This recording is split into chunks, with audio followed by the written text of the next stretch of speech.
Alain, propos d'un Normand. Fiançailles. Quand un homme pense à se marier, il commence par réformer sa vie, et cela est assez naturel. Le malheur est qu'il réforme en même temps son langage, ses opinions, son caractère, presque toujours plus vite que la nature humaine ne le permet.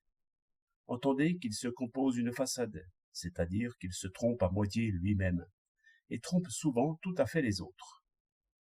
Il faut dire aussi, pour son excuse, que le milieu dans lequel le fiancé se transforme en mari n'est pas favorable à la franchise.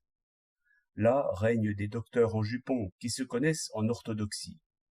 Elles savent d'avance, à une virgule près, ce que doit dire et faire un fiancé irréprochable, dans toutes les situations possibles.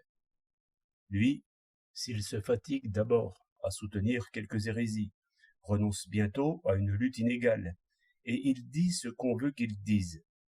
Bientôt, il croit qu'il le pense.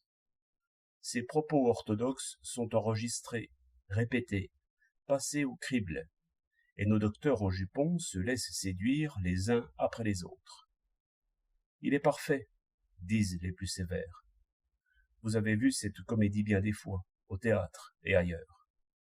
Or, pour toute amitié, c'est un mauvais départ que de vouloir paraître meilleur qu'on ne l'est.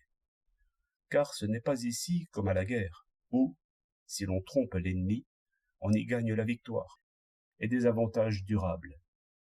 Non, dans le mariage, il est impossible que vous trompiez longtemps l'adversaire. S'il n'est pas de grand homme qui soit grand pour son valet de chambre, comment voulez-vous qu'un homme moyen joue les héros de théâtre devant sa femme sans être sifflé? Il faudrait, dès le commencement, se montrer aussi simple et aussi transparent que possible, et, en somme, promettre peu, afin de tenir plus qu'on ne promet. Mais l'institution est ainsi faite qu'elle ne le permet point. Il y a une charte non écrite, dans presque toutes les familles, d'après laquelle chacun flatte les autres et ment pour leur plaire. Une parole vraie au milieu de ces discours apprêtés, ce serait une espèce de scandale. Et encore plus aux yeux de l'Iphigénie vouée au couteau nuptial qu'à ceux des parents et grands-parents, qui savent du moins comment la vie tourne. Ainsi, c'est inévitable. La femme s'instruira aux dépens du mari, et elle prendra de l'expérience à chaque fois qu'il perdra un peu de son prestige.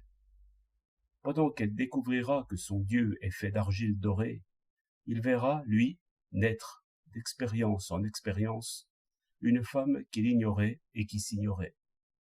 C'est pourquoi tout mariage est à refaire au bout d'un an, et ces nouvelles fiançailles sont une épreuve bien plus redoutable que l'autre. 24 février 1908.